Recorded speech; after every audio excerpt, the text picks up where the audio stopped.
Bismillahirrahmanirrahim. Assalamualaikum warahmatullahi wabarakatuh. Innal hamdalillah nahmaduhu wa nasta'inuhu wa nastaghfiruhu wa natubu ilaih wa na'udzu billahi min syururi anfusina wa min sayyiati a'malina may yahdihillahu fala mudhillalah wa may yudlil fala hadiyalah. Wa asyhadu an la ilaha illallah wahdahu la syarikalah wa asyhadu anna Muhammadan abduhu wa rasuluhu la nabiyya ba'dah. Ya ayyuhalladzina amanu taqullaha haqqa tuqatih wa la tamutunna illa wa antum muslimun. Fa inna asdaqal hadithi kitabullah wa khairal huda huda Muhammadin sallallahu alaihi wasallam wa syarrul umuri muhdatsatuha wa kullu muhdatsatin bid'ah wa kullu bid'atin dhalalah wa kullu dhalalatin finnar. Hadirin dan hadirat yang dirahmati oleh Allah Subhanahu wa taala, pada kesempatan kali ini kita akan bahas tentang perkara yang sangat penting yang kita semua memerlukannya, terutama di zaman kehidupan kita sekarang ini, yang dimana as-sawarif, yaitu hal-hal yang memalingkan kita dari ketakwaan, dari istiqamah, sangatlah banyak ya. Godaan di hadapan kita, di belakang kita, kanan kita, kiri kita ya. Semuanya datang menyerang bertubi-tubi, memalingkan seorang muslim dari jalan yang sesungguhnya.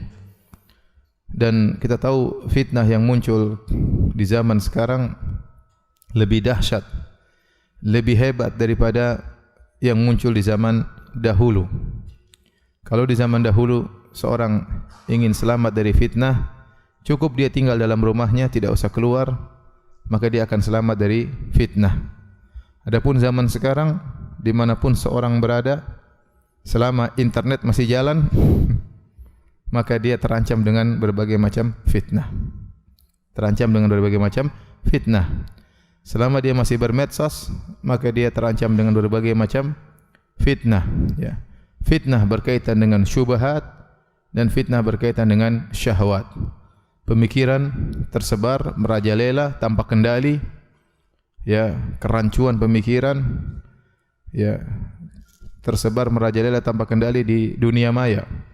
Demikian juga syahwat terumbar tanpa terkendali di dunia maya. Maka seorang sangat sulit untuk bisa berjalan dalam keistiqomahan sementara kondisi di sekeliling dia seperti itu. Ya. Kita semua menyadari akan hal ini. Oleh karenanya mengingatkan diri pribadi dan juga mengingatkan para hadirin untuk selalu istiqamah adalah perkara yang sangat-sangat perlu untuk kita ulang-ulang. Ya. Oleh karenanya perintah untuk istiqamah adalah perintah yang sangat agung. Allah perintahkan kepada nabinya Muhammad sallallahu alaihi wasallam, "Fastaqim kama umirt." Istiqamahlah engkau wahai Muhammad sebagaimana kau diperintahkan.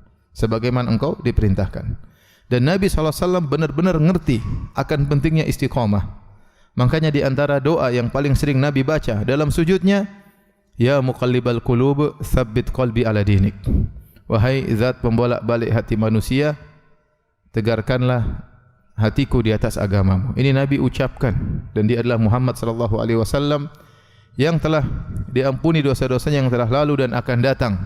Yang pintu surga tidak akan terbuka kecuali yang mengetuknya adalah Nabi Muhammad SAW. Tapi doa di antara doa yang paling banyak beliau baca, Ya muqallibal qulub, tsabbit qalbi ala dinik. Ya. Karena betapa berat ya namanya istiqamah. Ya, bahkan seorang tidak mungkin bisa istiqamah kecuali dengan izin Allah Subhanahu wa taala.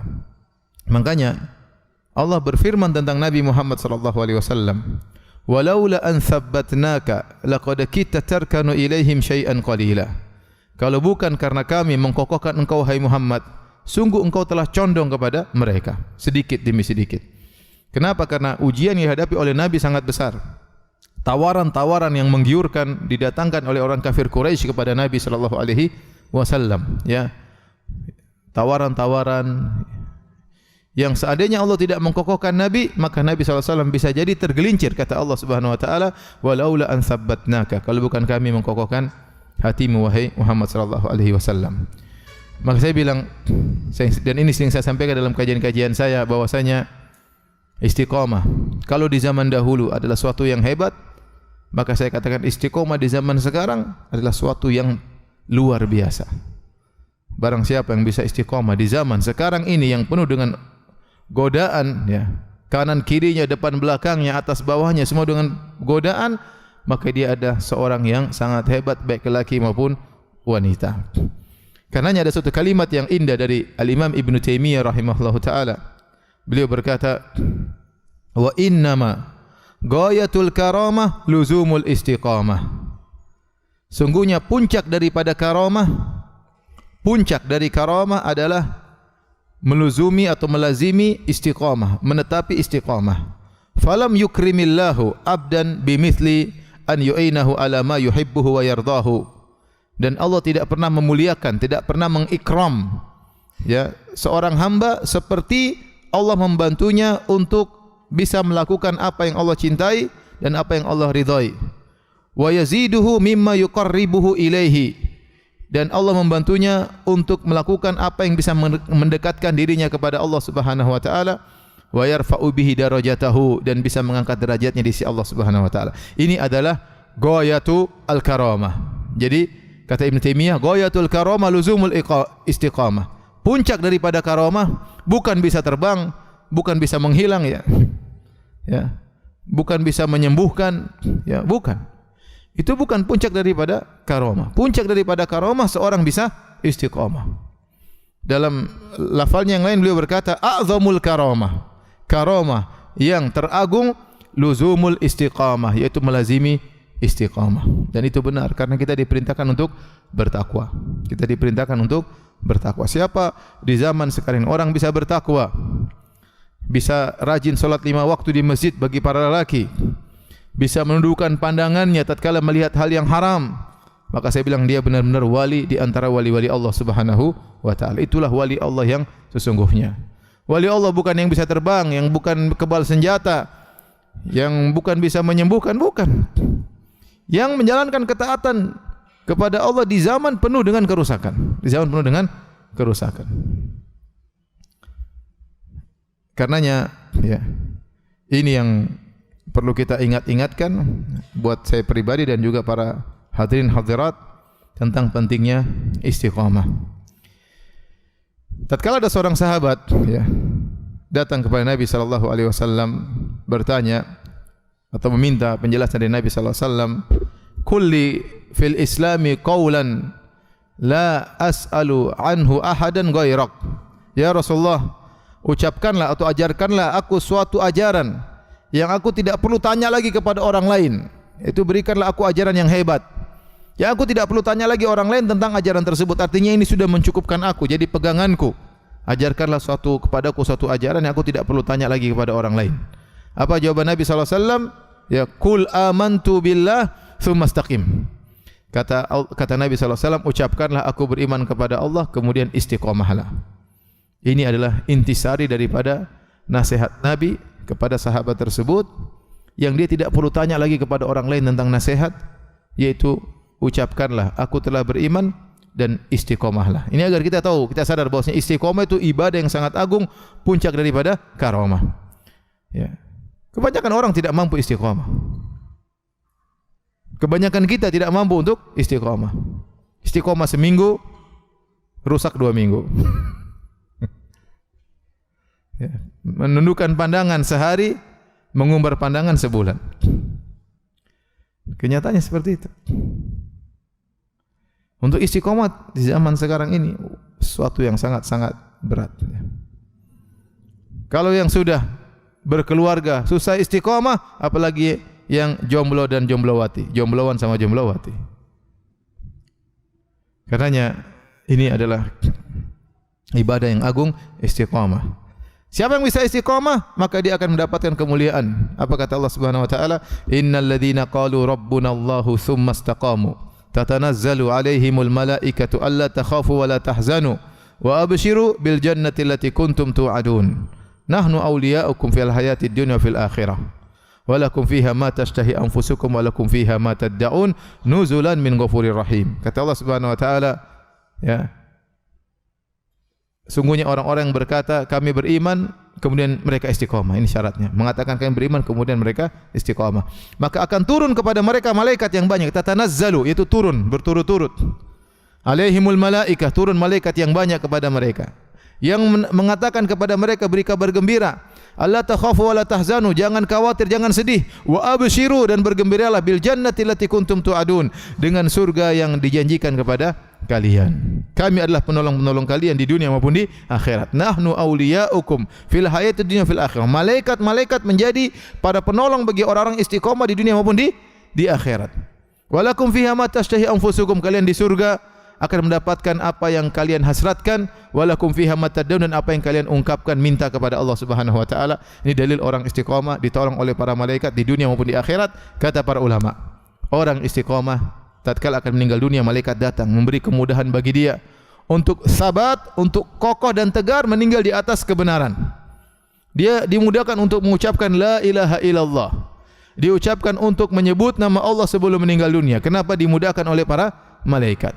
Kemudian tatkala di alam barzakh, waktu ditanya oleh malaikat Munkar dan Nakir, Allah akan kokohkan lisannya untuk bisa menjawab pertanyaan tersebut.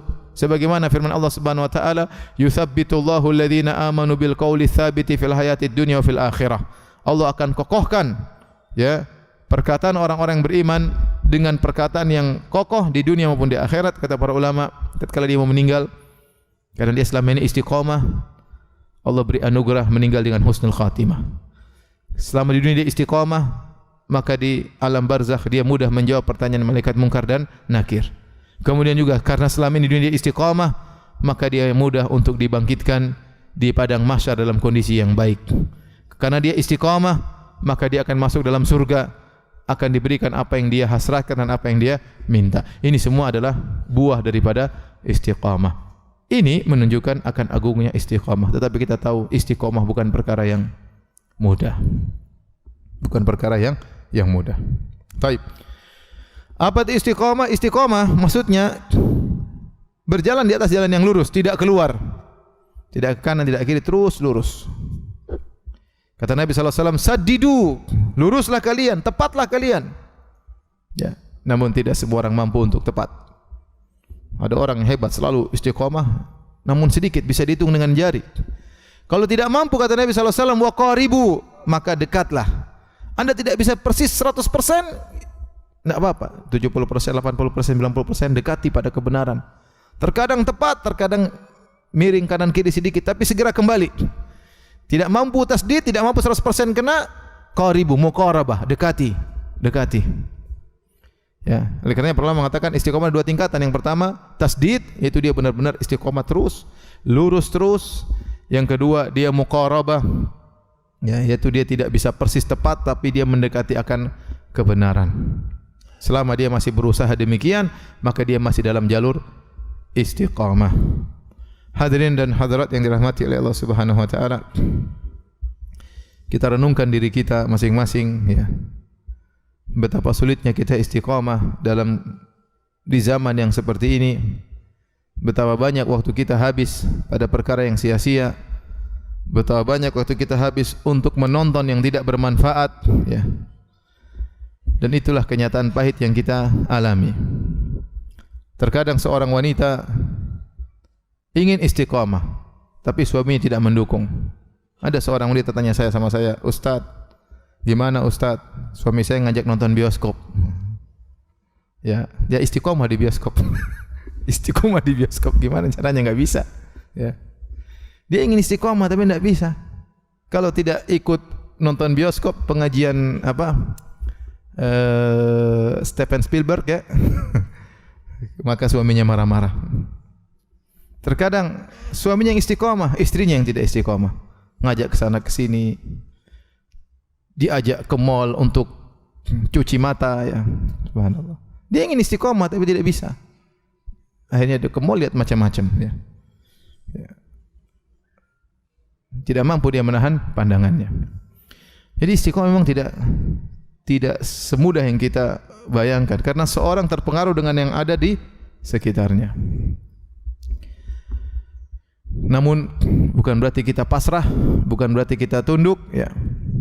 Kalau kita jatuh, kita bangun lagi. Kalau kita jatuh, kita bangun lagi. Kita berusaha karena kita tidak tahu kapan ajal menjemput kita.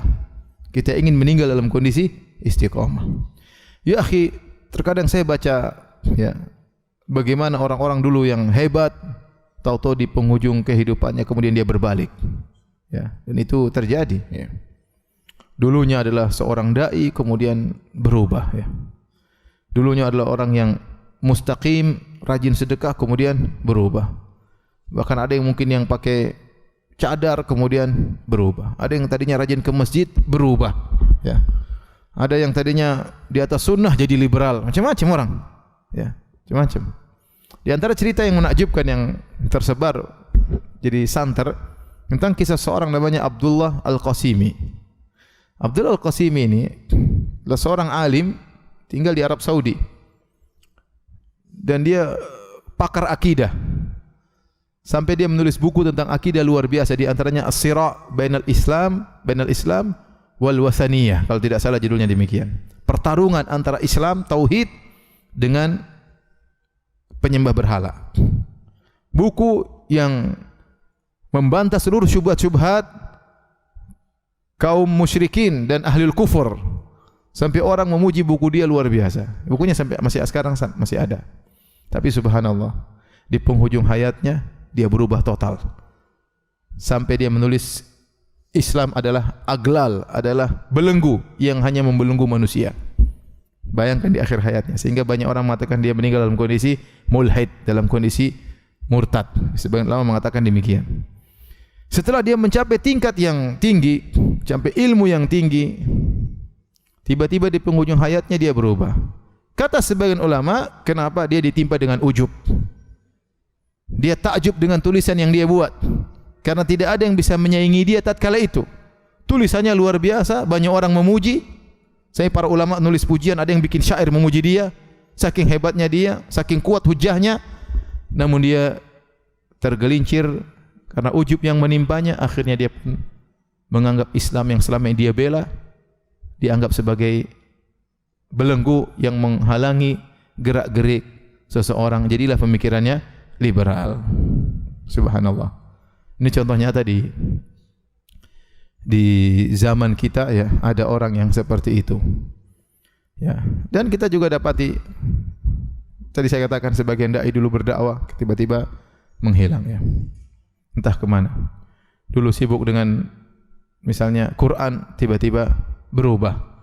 Maka istiqamah hendaknya selalu kita minta kepada Allah Subhanahu wa taala, karena itu adalah bekal kita untuk bertemu dengan Allah. Kalau kita istiqamah, kita ditolong di dunia, ditolong di alam barzakh, ditolong di akhirat. Namun sekali lagi saya ingatkan, ini perkara yang berat.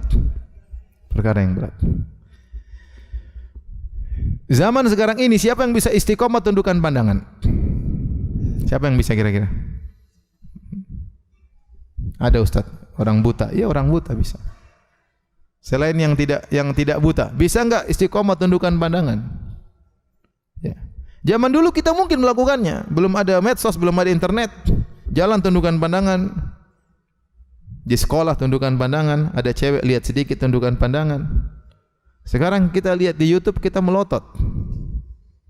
Berita yang menyampaikan berita, akhwat yang terbuka auratnya, berpakaian seksi. Beritanya menarik, pembawa beritanya juga menarik. Tidak bisa kita hindari. Tidak bisa kita hindari. Mau tundukkan pandangan, sayang. Cantik ya, lihat akhirnya. Dan itu berat zaman sekarang. Siapa yang berinteraksi dengan medsos, saya katakan mustahil dia bisa tundukkan pandangan. Terkadang seorang di antara sebab dia tidak bisa istiqamah, dia kepo, pingin tahu hal-hal yang buruk. Disebutkan oleh para ulama, tatallu, pingin tahu sebab tidak istiqamah. Pingin tahu berita-berita buruk. Pingin tahu, akhirnya pingin tahu kenapa sih? Kenapa sih orang ini terjerumus dalam zina, pingin tahu. Zinanya apa sih? Siapa sih cewek yang dia zinai? Pingin tahu. Ya. Orang ini homo, kenapa homo? kemudian ingin tahu macam-macam. Akhirnya dia tidak terasa, dia kemudian berkelana, matanya liar melihat macam-macam. Kenapa? Karena dia ingin tahu, kepo. Padahal zaman dahulu, di zaman Bani Israel, melihat wajah wanita pezina itu perkara yang buruk. Antum tahu kisah Al-Jurayj, seorang lelaki soleh di zaman Bani Israel, yang dia senantiasa beribadah di saumaahnya, di semacam kuilnya, musolanya, dia beribadah di situ. Suatu hari ibunya datang manggil, "Ya Jurayj," dia sedang salat. Maka dia bingung, dia mengatakan, "Ya Rabbi ummi au salati." Saya jawab panggilan ibuku, saya batalkan salat atau saya lanjutkan salatku. Akhirnya dia lanjutkan salat. Kesempatan yang lain ibunya datang lagi, "Ya Jurayj," panggil. Maka dia bingung, dia mau lanjutkan salat atau dia batalkan salatnya memenuhi panggilan ibunya. Maka dia mengatakan, "Ya Rabbi ummi au salati." Ibuku atau salatku. Akhirnya dia memilih terus melanjutkan salat. Ibunya datang lagi kesempatan lain. Dia panggil, "Ya Jurayj." Ibunya ingin ketemu. Dia biasanya berbakti sama orang tuanya. Dia biasanya menyambut panggilan ibunya. Namun qadarullah, ibunya memanggil dia sedang salat, dia sedang berlesat-lesat bermunajat kepada Allah. Akhirnya untuk ketiga kali ini dia bimbang lagi, "Ya Allah, ibuku atau salatku?" Seakan-akan ibu atau engkau ya Allah. Akhirnya dia tetap melanjutkan salatnya. Ibunya marah, ibunya mengatakan, berdoa, "Allahumma la tumithu hatta turiyahu wujuhal mumisat." Ya Allah, jangan kau matikan Jurayj sampai kau buat dia melihat wajah wanita-wanita pezina. Dan ternyata doa ibunya dikabulkan. Ada orang-orang yang hasad kepada Jurayj, ingin Jurayj digoda. Bagaimana cara menggoda Jurayj? Akhirnya ada seorang wanita pezina yang tercantik di situ, kemudian menggoda Jurayj. Ya. Dia goda Jurayj, akhirnya Jurayj melihat wajahnya. Akhirnya Jurayj menolak, tidak mau. Akhirnya dia pun berzina dengan penggembala kambing. Akhirnya dia pun mengandung, punya anak. Orang-orang pun menuduh dia telah berzina dengan Jurayj. Akhirnya orang datang menghancurkan kuilnya. Jurayj dipukulin. Kemudian Jurayj bilang, "Hadirkan anak tersebut." Setelah dihadirkan, Jurayj berwudu, kemudian salat. Kemudian dia berkata kepada anak ini, "Siapa bapakmu? Man abuk? Siapa bapakmu?" Kata anak ini, "Ra'il ghanam," penggembala kambing. Intinya karena Jurayj orang soleh, Allah kasih karomah anak tersebut membela Jurayj, ya, dengan bersaksi bahwasanya Jurayj bukan bapaknya. Tetapi intinya maksud saya di sini bahwasanya Jurayj akhirnya melihat wajah apa? Wanita pezina, dan itulah perkara yang buruk sampai ibunya waktu marah berdoa, "Ya Allah, jangan matikan Jurayj sampai dia melihat wajah pezina." Ya akhi, sekarang zaman sekarang wajah pezina tersebar di internet. Semua orang bisa lihat. Mau ngaji enggak ngaji semuanya bisa apa? Lihat.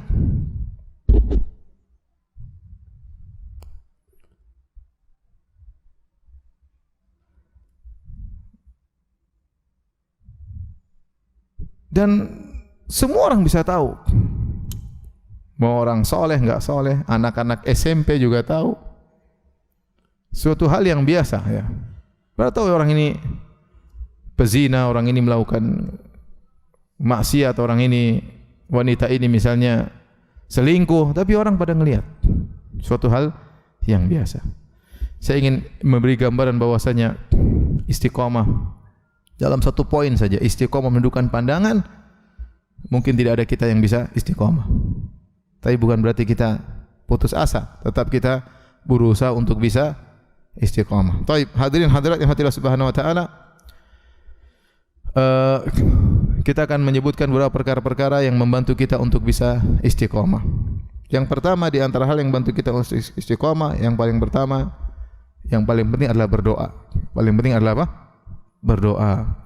Doa di antara yang harus kita konsen tatkala berdoa adalah doa dalam surat Al-Fatihah, ihdinas siratal mustaqim. Ini paling penting, sering kita baca setiap hari minimal 17 kali, cuma tidak kita konsen. Kita kurang konsen waktu meminta permintaan tersebut. Kita hanya baca begitu saja, ya, karena sudah saking hafalnya lewat begitu saja. Padahal tatkala kita mulai Kita Al-Fatihah buat intinya buat apa sih? Untuk minta. Semua yang di awal itu muqaddimah. Alhamdulillahirabbil alamin, arrahmanir rahim, maliki yaumiddin. Itu semua tawassulat, bertawassul dengan memuji Allah dengan nama Allah Ar-Rahman Ar-Rahim, Maliki Yaumiddin, bertawassul dengan Allah penguasa hari pembalasan. Iyyaka na'budu wa iyyaka nasta'in, bertawassul dengan amal soleh. Ya Allah, hanya kepada Engkau kami beribadah, hanya kepada Engkau kami beristi'anah. Tujuannya apa? Untuk minta. Ihdinas siratal mustaqim. Jadi intisari dari Al-Fatihah tujuannya apa? Itu intinya. Minta kepada Allah. Semua awal ayat hanyalah muqaddimah untuk menguatkan kita agar kita fokus menuju pada permintaan ihdinas siratal mustaqim. Ya Allah, tunjukkanlah kami jalan yang lurus. Masalahnya, dan ini doa terbaik, doa terbaik. Saking terbaiknya, makanya kita wajib membacanya 17 kali dalam sehari. Tetapi masalahnya kita sering baca dalam kondisi lalai. Bilang ihdinas siratal mustaqim, entah pikiran kemana, enggak tahu. Ya. Tunjukkanlah kami jalan yang lurus. Maksudnya, ya Allah, kalau kami belum lurus, tunjukkanlah. Ya Allah, kalau kami sudah lurus, kokohkanlah. Ya Allah, kalau kami sudah lurus, bukakanlah pintu-pintu kebaikan yang lain yang belum kami tidak ketahui. Makanya meminta ihdinas siratal mustaqim mengandung beberapa makna. Pertama, kalau kita belum lurus, luruskanlah ya Allah. Yang kedua, kalau kita sudah lurus, ya Allah, kokohkanlah. Dan kalau kita sudah lurus dan kokoh, tambahkanlah. Karena masih banyak jalan-jalan kebaikan yang belum kita ketahui, tunjukkanlah kepada kami. Itu makna ihdinas siratal mustaqim. Sayangnya 1000 sayang betapa sering kita baca, kita dalam kondisi lalai. Bayangkan kalau kita mengatakan ihdinas siratal mustaqim sambil kita hadirkan betapa sulitnya kita di luar sana, betapa banyak haram yang kita lihat, betapa banyak godaan harta yang haram di samping kanan kiri kita, betapa banyak godaan membuat kita mudah berkomentar, mudah untuk kita bergibah, mudah untuk kita menuduh yang tidak berkata-kata kotor. Kemudian kita baca ihdinas siratal mustaqim, kita serapi benar-benar, insyaallah Allah akan kabulkan. Cuma kenyataannya kita baca seperti angin berhembus begitu saja tanpa kita perhatikan. Ini yang pertama, doa. Di antara doa yang harus sering kita baca, doanya Nabi, ya muqallibal qulub tsabbit qalbi ala dinik. Saya minta antum benar-benar baca dengan benar-benar menghayati. Percuma kita baca tidak kita hayati. Tatkala sujud benar-benar antum minta, ya Allah, kokohkanlah hatiku di atas jalan yang lurus. Ya Allah, aku tidak tahu kapan aku meninggal dunia, ya Allah. Aku tidak ingin meninggal dalam kondisi su'ul khatimah. Kita enggak tahu. Tidak ada yang bisa menjamin kita meninggal dalam kondisi husnul khatimah. Godaan banyak, betapa banyak orang berubah, betapa banyak orang menyimpang. Tadinya rajin ke masjid, tiba-tiba enggak ke masjid. Tadinya bekerja dengan harta yang halal, kemudian menjadi harta yang haram. Banyak orang bisa berubah. Kita rindu, kita bahagia lihat orang, subhanallah, bagaimana orang itu meninggal mengucapkan la ilaha illallah, meninggal dunia. Orang habis salat, assalamualaikum, assalamualaikum, balik, meninggal dunia, subhanallah. Habis salat meninggal dunia. Luar biasa nikmat. Siapa yang bisa jamin dia bisa meninggal seperti itu? Enggak ada yang bisa jamin. Makanya waktu kita berdoa, benar-benar kita hadirkan, ya Allah, aku ingin istiqamah. Betapa sering aku melenceng, ya Allah. Jadi yang paling penting adalah doa. Kalau Allah tidak bikin kita istiqamah, enggak mampu kita istiqamah, ya. Enggak mungkin kita sabar untuk bisa menghindarkan, sabar untuk menjalankan ketaatan, enggak mungkin. Enggak mungkin kita sabar untuk bisa meninggalkan maksiat kalau Allah tidak sabarkan kita. Kata Allah Subhanahu wa taala, ya, wasbir, ya, wa ma sabruka illa billah. Bersabarlah, dan kau tidak bisa bersabar kecuali dengan izin Allah Subhanahu wa taala. Ingat tadi kata Allah kepada Nabi, walaula an thabbatnaka laqad kita tarkanu ilaihim syai'an qalila. Kalau bukan kami kokohkan engkau wahai Muhammad, kau bisa condong kepada mereka sedikit kepada mereka. Maka tidak mungkin anda pede dengan iman anda. Oh, saya beriman, saya penuntut ilmu, saya istiqomah. Jangan harap. Kalau anda tidak berdoa, kalau Allah tidak kasih istiqomah anda tidak bakalan istiqomah. Ya akhi, kalau kita dengar cerita, sedih kita kadang. Kasus-kasus bukan terjadi kepada orang awam. Ada penuntut ilmu, kemudian ngajar, kemudian terjadi zina sama muridnya. Wa'iyadzubillah, ini terjadi. Syaitan tahu bagaimana cara menggoda. Meskipun anda berjenggot, meskipun si ukhti bercadar, kalau syaitan mau menggoda bisa. Dan itu terjadi, kasus terjadi. Saya bukan bicara kasus tentang orang yang baru hijrah, tidak, yang sudah lama hijrah. Yang dulu waktu orang lagi banyak maksiat, dia istiqomah luar biasa. Ternyata dia tidak bisa istiqomah terus. Di ujung kehidupannya dia malah apa? Menyimpang. Jangan pernah pede dengan iman kita, jangan pernah pede. Lihatlah Nabi Yusuf alaihissalam berdoa agar dihindarkan dari godaan wanita. Kata Nabi Yusuf, Rabbi sijinu ahabbu ilayya mimma yad'unani ilai wa illa tasrif anni kaidahunna asbu ilaihinna wa aku minal jahilin. Ya Rabbku, penjara lebih aku sukai daripada rayuan mereka. Kalau kau tidak palingkan aku dari rayuan mereka, aku akan condong kepada mereka dan aku termasuk pelaku maksiat, orang jahil. Itu Nabi Yusuf alaihissalam, seorang nabi, tidak pede dengan iman yang dia miliki. Maka antum jangan pede dengan iman ente, jangan pede dengan ilmu ente. Kalau setan sudah menggoda, ya, oh tenang, saya tidak terpengaruh dengan cewek. Iya, cewek satu, begitu muncul cantik, ini selera saya banget ini, sudah, setan mulai menggoda macam-macam. Ente tidur pun setan kasih ente mimpi sama cewek tersebut. Sudah, maka jangan pernah pede dengan iman anda. Kalau Allah tidak menolong, anda tidak bisa istiqomah, mustahil. Maka kalau mau istiqomah, jalan yang terbaik, merengek, nangis, minta kepada Allah agar kita bisa istiqomah di jalan yang tersebarnya syahwat, tersebarnya syubhat. Banyak sekali. Taib, ini yang pertama. Yang kedua, ya. Yang kedua, sibukkan diri dengan menuntut ilmu. Ini disebutkan oleh para ulama. Di antara pondasi untuk istiqomah, sibukkan diri dengan menuntut ilmu, karena ilmu adalah zikrullah. Kata Allah Subhanahu wa taala, "Fas'alu ahla dzikri in kuntum la ta'lamun." Bertanyalah kepada ahli zikir, maksudnya ahli ilmu.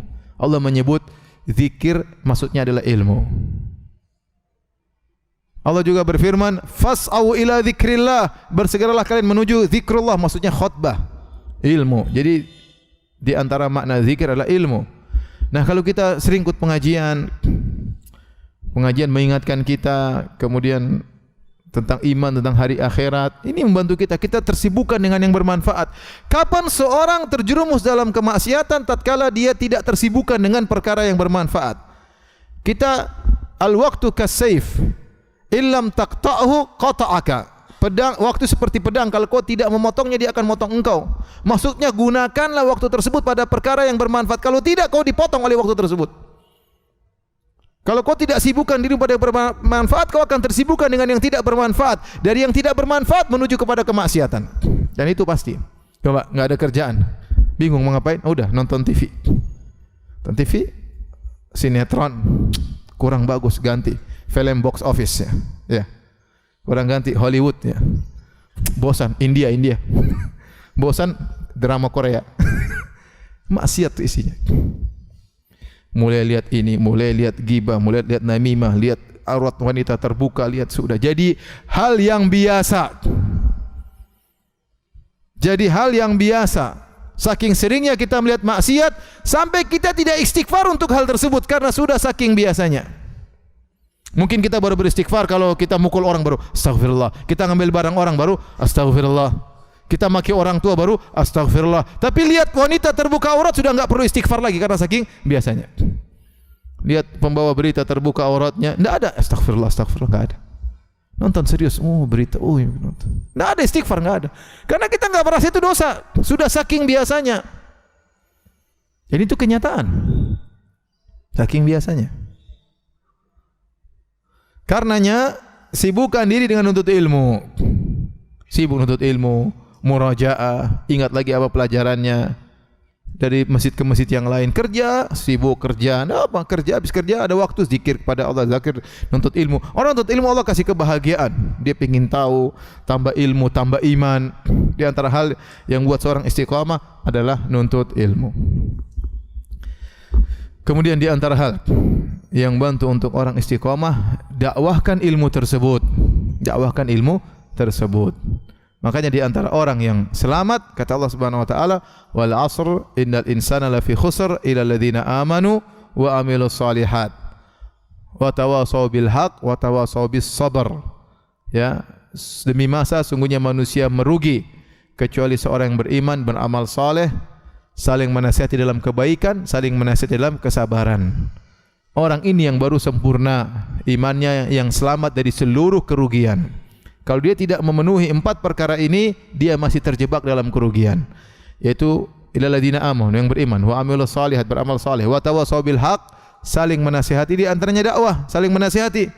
wa tawasaw bis sabr, dan saling menasihati dalam kebenaran dan saling menasihati dalam kesabaran. Kalau dia melakukan empat ini baru dia bebas dari kerugian. Mau tidak mau maka harus berdakwah. Makanya Allah Subhanahu wa taala berfirman, "Qul hadhihi sabili ad'u ila Allah ala basiratin ana wa man ittaba'ani." Katakanlah wahai Muhammad, ini adalah jalanku, aku menyuruh kepada Allah di atas ilmu. Siapa? Aku dan orang-orang mengikutiku. Aku dan para sahabatku, aku dan orang yang mengikutiku. Kata para ulama, pengikut sejati Nabi Muhammad SAW harus menyerukan ajaran Rasulullah SAW. Maka berusaha antum masuk dalam rel dakwah. Dan masuk dalam rel dakwah bukan berarti antum jadi pembicaranya, bukan. Ya, masih bahlul sudah apa? Ceramah. Baru hijrah sudah ceramah. Baru kemarin joget sekarang jadi penceramah. Baru kemarin terbuka auratnya musik-musikan sekarang jadi penceramah. Enggak. Antum hijrah masuk dalam rel dakwah tidak mesti jadi penceramahnya. Yang penting mendukung dakwah tersebut. Sibukan gimana dakwah di sana, bagaimana kondisi, bagaimana pengajian di sana, apa materinya. Nimbrung dalam rel dakwah. Kalau antum masuk dalam rel dakwah, antum bersyukur kepada Allah. Makanya waktu materi yang akan saya sampaikan adalah istiqomah dalam beribadah dan berdakwah, saya katakan justru dakwah itu adalah sarana untuk istiqomah. Dakwah itu sarana untuk istiqomah. Ya. Saya sebagai dai, kalau saya dakwah saya kan mengingatkan diri saya sendiri. Yang paling utama saya ingatkan diri saya sendiri. Baru antum dan ikhwan dan akhwat. Yang paling pertama saya ingatkan diri saya sendiri, saya ingatkan agar saya bisa istiqamah. Ya. Dan itu ciri orang-orang beriman. Tawasi bil haq wa tawasi bis sabar. Thumma kana minal ladzina amanu wa tawasaw bis sabri wa tawasaw bil marhamah. Kemudian orang-orang beriman yang mereka saling berwasiat dalam kesabaran berdakwah. Ya. Ikhwan, sedikit saya ingatkan bahwasanya dakwah itulah ibadah yang sangat mulia. Dakwah adalah ibadah yang sangat mulia. Saking mulianya dia merupakan pekerjaan para anbiya, para nabi seluruhnya. Tugas mereka sama, yaitu menyerukan agama Allah Subhanahu wa taala. Dan Allah mengatakan, "Wa man ahsanu qawlan mimman da'a ila Allah wa amila salihah." Dan perkataan siapa yang lebih indah dari perkataan seorang yang menyeru kepada Allah? Dia mengingatkan manusia kepada Allah, mengingatkan manusia kepada hari akhirat, mengingatkan manusia bahwasanya dunia ini fana, mengingatkan manusia dengan hati-hati dengan maksiat, jangan terpedaya dengan kehidupan dunia. Ya, itu perkataan yang paling indah kata Allah Subhanahu wa taala. Kenapa? Karena manusia terlalaikan, bergelimang dengan hal-hal yang menggodanya sehingga dia lalai dengan hari akhirat, dia lalai dia bakalan meninggal dunia. Ada orang mengingatkan, ya, ada orang mengingatkan. Ya. Maka itu pekerjaan yang paling mulia. Mereka lah para pewaris para nabi. Ya. Oleh karenanya kalau kita bisa masuk dalam rel tersebut, masuklah. Kita menolong agama Allah Subhanahu wa taala. Kalau anda tidak masuk dalam rel dakwah, tidak jadi masalah, Allah akan pilih orang-orang lain yang menggantikan anda. Kalau anda masuk dalam rel dakwah, anda jangan merasa mentang-mentang saya enggak. Anda bersyukur kepada Allah masih disibukkan untuk masuk dalam rel dakwah. Apakah sebagai dai-nya, apakah sebagai donaturnya, apakah sebagai yang mengatur pengajiannya, apakah sebagai ya DKM-nya, pokoknya saya sibuk dengan dakwah. Ini adalah seruan yang terbaik yang kata Allah, wa man ahsanu qaulan. Dan siapakah perkataan yang lebih indah daripada orang yang menyuruh di jalan Allah Subhanahu wa taala. Oleh karenanya para ulama mengatakan dakwah adalah jihad. Jihad dalam Islam ada dua. Ada jihad bil lisan, ada jihad bis sinan. Jihad dengan lisan, jihad dengan pedang. Mungkin kita tidak bersempatan berjihad dengan pedang, tapi kita bisa berjihad dengan lisan. Ya, bikin dakwah, pengajian, menyebarkan ilmu, itu jihad untuk tersebarnya Islam, untuk mengokohkan Islam. Masih banyak orang jahil, masih banyak orang enggak ngerti, masih banyak dai-dai yang menyuruh kepada kesesatan. Masih banyak duat ila abwabi jahannam, kata Nabi SAW, dai-dai yang menyuruh kepada pintu neraka jahannam. Masih banyak orang-orang liberal, masih banyak orang Syiah, masih banyak orang yang menyuruh kepada kesyirikan. Masih banyak ateis, masih banyak musyrikin.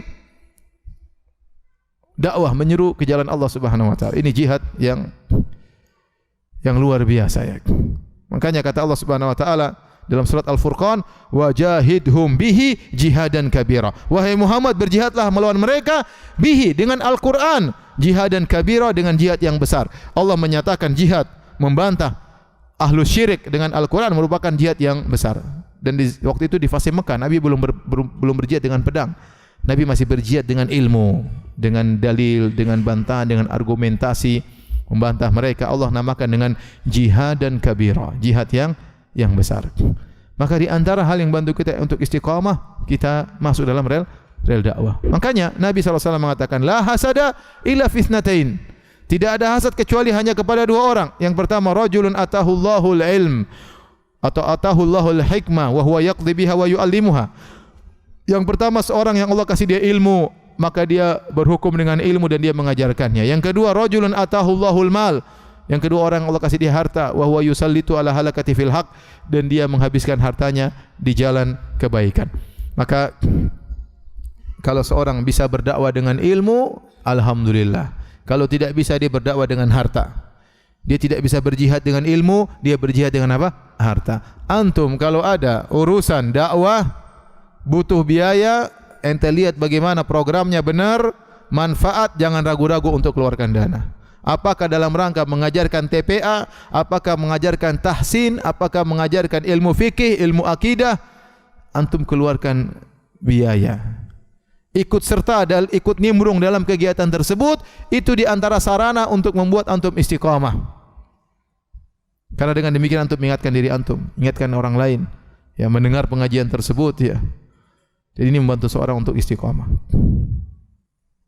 Tentu dengan ikhlas kepada Allah Subhanahu wa taala. Bayangkan kalau ada orang dapat hidayah, dapat petunjuk, antum juga dapat pahala. Bikin pengajian ternyata orang-orang dapat hidayah, ada suatu ilmu dia tidak tahu, akhirnya dia amalkan. Semua panitia dapat pahala. Semua panitia dapat pahala. Baik yang menyampaikan, baik yang di belakang layar, insyaallah semuanya dapat pahala. Maka ya ini dakwah membantu seorang untuk istiqamah. Dan dakwah juga butuh keistiqomahan. Dakwah butuh keistiqomahan ya. Kalau antum dipanggil oleh Allah jadi pejuang dakwah, antum bersyukur kepada Allah. Betapa banyak orang yang tidak mau jadi pejuang dakwah. Betapa banyak orang yang memikirkan dirinya sendiri, ngapain mikir masyarakat. Tidak, antum dibukakan hati oleh Allah. Saya ingin pikir bagaimana dakwah berkembang di kampung saya. Saya harus jadi pionir. Ya, saya harus yang membuka, berusaha. Bagaimana caranya? Ya. Agar dakwah bisa berjalan. Ternyata di kampung ada 5-6 orang kenal sunnah, Masya Allah. Antum dapat pahala yang terus mengalir jariah. Setelah antum meninggal, pahala terus mengalir. Taib hadirin dan hadirat yang rahmati Allah Subhanahu wa taala. Namun terkadang dakwah menjadi terhalangi ya, atau seorang putus di tengah jalan karena niatnya yang kurang beres. Karena niatnya yang kurang ikhlas. Saya sering sampaikan bahwasanya dakwah merupakan ajang, terkadang ajang untuk riya ya. Sebagaimana seorang dai pembicara bisa terkena penyakit riya, demikian juga orang yang berkecimpung dalam bidang dakwah, apakah sebagai donaturnya, apakah sebagai DKM-nya, terkadang bangga-banggaan dengan masjidnya, dengan kepanitiaan, maka seorang dia pun jadi apapun, jadi pembicaranya atau jadi donaturnya atau menjadi DKM-nya, panitia kajiannya atau menjadi tukang parkirnya, dia niatkan ikhlas karena Allah Subhanahu wa taala. Ya, karena kalau dia tidak ikhlas, bisa di tengah jalan dia mutung tiba-tiba. Itu tanda dia tidak ikhlas. Kalau dia ikhlas, harusnya dia jalan terus, apapun rintangan, halangan, dia terus jalan. Saya ingin meninggal dalam kondisi sedang berdakwah. Apakah sebagai donaturnya, apakah sebagai apanya, pokoknya saya masuk dalam rel dakwah. Ini rel kereta kemuliaan, kereta dakwah. Karena kalau antum tidak mau, Allah akan ganti dengan yang lainnya. Enggak ada masalah, masih banyak. Allah kasih hidayah, Allah suruh mereka masuk dalam rel dakwah. Lihat sekarang alhamdulillah, sunnah tersebar di mana-mana. Di Nusantara. Siapa yang berjuang? Ada orang-orang berjuang yang kita kenal atau tidak kita kenal. Yang mereka telah mengorbankan harta mereka. Saya pernah ketemu saya ustaz, saya ini ya, saya ngobrol-ngobrol. Saya 50 kalau dapat harta 50% buat keluarga, 50% buat dakwah. Dia bagi dua langsung, 50% buat apa? Dakwah. Antum mungkin enggak ada yang kenal, tapi saya kenal. Ya. Dia benar-benar berjuang ya. Ya. Ada orang-orang hebat zaman dahulu, sekarang alhamdulillah kita bisa merasakan ya, bagaimana perjuangan mereka. Tapi maksud saya, jangan putus di tengah jalan. Di antara hal yang memudahkan kita seorang putus di tengah jalan karena niatnya tidak beres. Niatnya tidak beres, maka ini peringatan bagi panitia ya, bagi DKM, bagi ustadznya sendiri yang ngomong ya, niat harus lurus. Kalau enggak lurus, suatu saat kita akan mutung di tengah jalan. Ya. Taib. Di antara hal yang membantu seorang untuk istiqomah adalah memilih teman yang baik. Memilih teman yang baik. Ini benar-benar harus kita realisasikan dalam kehidupan kita. Karena Nabi melarang kita sembarang berteman. Nabi larang kita sembarang berteman. Kata Nabi SAW, la tusahib illa mu'minan. Jangan kau berteman kecuali orang beriman. Nabi tidak boleh kita berteman sembarangan, enggak boleh. Kalau sekedar kenal oke. Tapi jadi teman jalan, teman diskusi, teman kegiatan enggak boleh, kata Nabi. La tusahib illa mu'minan. Tidak boleh kau beriman kecuali seorang yang mukmin. Kata Nabi SAW, Al-mar'u ala dini khalilihi falyanzur ahadukum man yukhalil. Seorang berdasarkan agama temannya. Hendaknya seorang melihat siapa yang dia jadikan teman. Ini dalil tidak boleh seorang sembarang berteman. Jangan mengatakan, ya saya punya teman banyak. Enggak usah. Enggak usah teman banyak, bikin pusing ya. Ya. Cari teman yang baik, yang beriman, yang membantu engkau untuk mengingat Allah Subhanahu wa taala, yang membantu engkau untuk mengingat akhirat. Bukan sembarang kita jadikan teman. Baik ikhwan maupun akhwat, ibu-ibu juga tidak boleh sembarang berteman. Kalau berteman dengan orang-orang yang hanya mengingatkan dunia, ngomongnya ketemu dunia terus, ini orang tidak beriman, otaknya dunia isinya. Ketemu ibu-ibu, otaknya ternyata tas, sepatu, apalagi jam tangan, mall sini, mall sana, ya. Jalan-jalan sana, jalan itu pembicaraan, itu aja pembicaranya. Sudah, jangan berteman dengan orang ini. Ini orang ini hanya membuat kita lalai. Pembicaranya di Bali, di Eropa, di Australia, ya. Di Papua mungkin. Di mana ngomongnya? Daerah-daerah wisata aja omongannya. Ya kalau mau liburan ngomong gitu, tapi tiap hari ngomongnya gitu. Nanti habis itu ngomong tas ini, merek ini, KW1, KW7, ngomongnya itu aja. Ya. Yang di-share juga gitu-gitu, dunia terus. Kita ini enggak punya teman dunia, tidak punya teman urusan dunia, kita pun suka dengan dunia. Apalagi punya teman yang mengingatkan kita tentang apa? Dunia. Maka jangan cari teman yang seperti, cari teman yang buat kita ingat akhirat. Cari teman, kalau kita berteman dengan dia, iman kita naik, level iman kita merasa naik. Cari teman yang buat kita semangat untuk bersedekah. Bukan teman yang buat kita lalai. Karena Nabi larang kita berteman dengan sembarangan. Makanya saya sering bilang, kalau ingin tahu teman kita yang baik, ya sudah, coba kita bergaul dengan dia sehari dua hari. Tambah ke iman kita. Kalau tambah iman kita, berarti teman itu benar. Sudah, kita bergaul sama dia. Tapi kalau kita bergaul sehari, dua hari, tiga hari, ternyata kok iman saya semakin merosot, blokir aja, enggak usah berteman lagi dengan dia. Kenapa? Ketemu gibah isinya. Ketemu menjelekkan orang lain. Ketemu sombong dan angkuh. Ketemu merendahkan orang lain. Ya. Ketemu namimah, gibah, sukhriyah, menghina. Udahlah. Enggak usah berteman lagi dengan dia. Bapak juga dengan demikian. Ketemu orang bicaranya si fulan gini, gibah. Gibah di kalangan bapak-bapak ada, di kalangan ibu-ibu ada, tapi di ibu-ibu lebih banyak biasanya. Cuma bapak juga ada gibahnya. Gimana si fulan? Gibahin. Gimana si fulan? Gibah. Subhanallah. Sudahlah, jangan berteman dengan orang seperti ini. Jangan berteman dengan orang seperti ini. Hadirin dan hadirat yang Allah Subhanahu wa taala, ya, kalau kita lihat bagaimana perkataan para salaf, seperti perkataan Imam Bukhari, ya. Dia mengatakan, aku berharap ketemu Allah Subhanahu wa taala wala yuhasibuni iktabtu ahadan. Kata Al-Imam Al-Bukhari, saya ingin meninggal bertemu dengan Allah dan Allah tidak menghisapku aku pernah menggibah seorang pun. Siapa yang mampu seperti Imam Al-Bukhari? Tidak pernah menggibah seorang pun. Kita sekarang gibah sudah biasa, hal biasa, jadi pembicaraan tiap hari. Tidak ada gairah, ada orang gibah depan kita, kita biarin saja, bahkan kita ikut nimbrung. Gimana mau ke istiqamah? Sementara lisan tidak bisa kita jaga. Oleh karenanya hati-hati. Hati-hati ikhwan dan akhwat yang dirahmati Allah Subhanahu wa taala, kalau ingin istiqamah, cari teman yang benar, karena teman itu pengaruhnya luar biasa. Kata pepatah, as-sahibu sahib, teman itu menggeret. Kalau dia baik, dia akan menggeret kita kepada kebaikan. Kalau dia buruk, dia akan menggeret kita kepada keburukan. Enggak usah pekewuh untuk leave dari grup, enggak usah pekewuh. Ini grup isinya gibah namimah, leave aja, jangan ragu-ragu. Ini grup isinya bertengkar, bikin hati jengkel, leave, jangan ragu-ragu, enggak ada masalah. Kenapa Nabi yang larang kita berteman dengan orang buruk? Ini buruk, ini bikin rusak hati saya. Left, enggak usah malu-malu. Sebelum left, kasih kata-kata mutiara. Assalamualaikum, gini-gini, alhamdulillah. Semoga grup ini berkah, meskipun begini. Semoga terus assalamualaikum, selesai. Sudah. Kalau antum enggak berani nasihati, keluar baik-baik, yang penting keluar. Saya tidak pernah ragu-ragu untuk keluar dari grup. Mau dimasukkan grup ini, kalau saya lihat kurang bermanfaat, saya left. Assalamualaikum. Hidup tentram, hidup apa? Tenang, saya bisa fokus yang bermanfaat, ya. Teman-teman kumpul-kumpul, tidak bermanfaat saya tinggalkan, tidak mau. Ya sekedarnya senyum, besok saya enggak mau ketemu lagi. Ya. Ya akhi, kita ini hidup, ya. Waktu kita terbatas. Kalau kita sembarang berteman, dia bisa merubah cara berpikir kita. Tadinya pikiran kita baik jadi buruk. Tadinya pikiran kita akhirat jadi tenggelam dengan dunia, pikiran semua dunia. Jadi teman yang tidak bermanfaat tinggalkan, karena itu sangat mempengaruhi keistiqomahan kita. Yang berikutnya, tadi sudah saya singgung sedikit, yaitu kalau ingin istiqomah, benar-benar latihan jaga lisan. Jangan sembarang mengucapkan apapun kecuali sudah kita pikirkan terlebih dahulu, ya.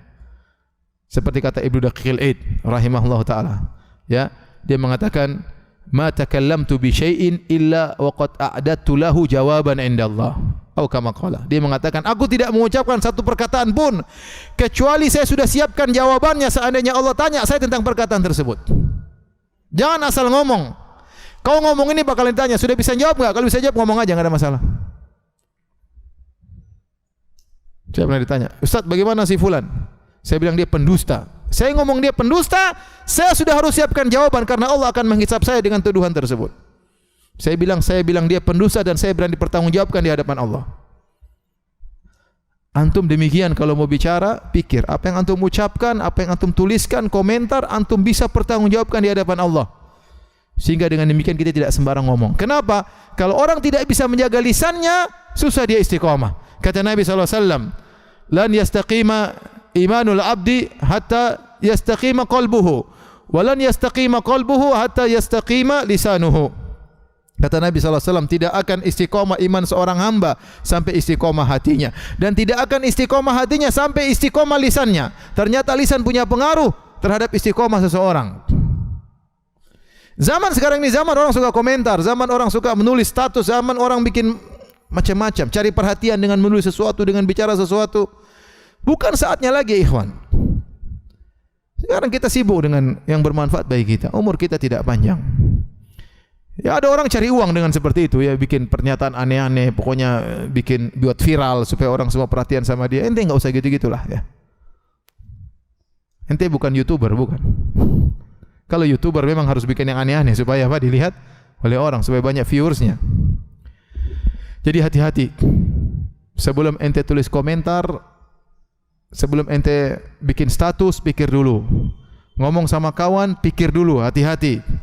Kalau saya ngomong ini, statement saya ini, saya punya jawabannya, silakan ucapkan. Kalau tidak, jangan. Karena kalau seorang sudah asal ngomong, tidak dia pikirkan, akhirnya dia tidak bakalan istiqomah. Tadi Nabi mengatakan, lan yastaqima imanul abdi hatta yastaqima qalbuhu, tidak akan istiqomah iman seorang sampai hatinya istiqomah.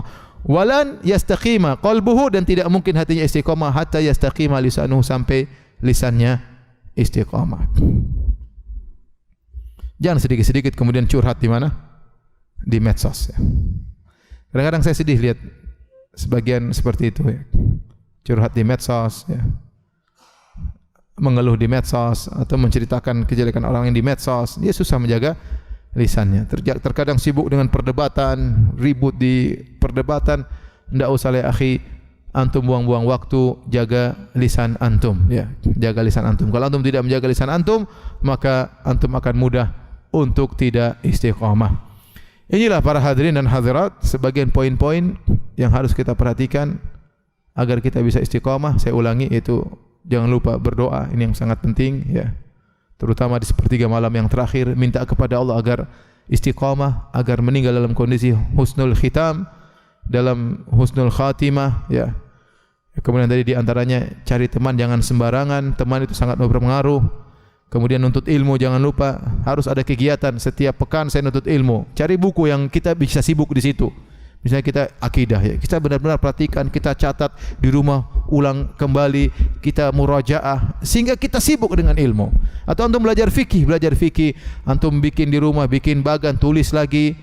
Antum salin tadi waktu lagi pengajian tulisnya cepat-cepat, pulang ke rumah disusun rapi. Ini sudah, ini ente sibuk dengan ente tulis ulangi dapat pahala ya. Dapat pahala. Seperti itu. Ya. Lakukan itu semua agar kita bisa istiqomah. Kalau ternyata kita sudah berusaha, ternyata kita tidak istiqomah, kita bermaksiat, jangan khawatir, kita bisa taubat kepada Allah. Makanya Allah mengatakan, fastaqimu ilaihi wastaghfiruh. Kata Allah, fastaqimu ilaihi wastaghfiruh. Kata Allah, maka istiqomahlah kepada Allah dan istighfarlah. Kenapa Allah menyebutkan istighfar setelah istiqomah? Kata para ulama, karena tidak mungkin seorang istiqomah terus. Suatu saat dia pasti menyimpang ke kanan, suatu saat dia menyimpan yang ke kiri. Tetapi selama itu bukan yang mendominasi. Selama yang mendominasi adalah ketaatan, terkadang dia berbuat maksiat, itu wajar. Yang tugas dia tatkala bermaksiat adalah bertobat kepada Allah Subhanahu wa taala. Makanya Allah mengatakan fastaqimu ilaihi wastaghfiruh. Istiqomahlah dan istighfarlah. Nabi SAW bersabda kepada seorang sahabat, Nabi berkata, ittaqillaha haitsuma kunt, bertakwalah kepada Allah dimanapun kau berada. Apakah dia mampu? Kapan dan dimanapun berada? Dia berusaha, tapi bagaimanapun dia maksimal, dia pasti tergelincir. Makanya kata Nabi SAW, wa'at bi sayyi'atal hasanata tamhuha, dan ikutkanlah keburukan dengan kebaikan, niscaya kebaikan tersebut akan menghilangkan keburukan. Karena Nabi dikasih isyarat, tidak mungkin seorang istiqomah terus, suatu saat dia akan tergelincir. Antum bagaimanapun berusaha menundukkan pandangan, suatu saat tergelincir. Waktu tergelincir bagaimana? Jangan tergelincir kemudian dibiarkan begitu saja. Segera istighfar, astagfirullah, astagfirullah. Ya, lagi buka HP, masya Allah, astagfirullah, sudah. Jangan langsung dibesarin, di zoom. Astagfirullah, pindah, loncat ke atas. Ya, siapa yang mau selamat? Saya tidak bisa selamat, ya. Saya tidak bisa selamat. Mulai buka Instagram aja sudah macam-macam, iklannya sana sini udah. Buka YouTube, ceramah di bawahnya terkadang macam-macam. Ya. Buka ceramah ustaz, sebelahnya cewek.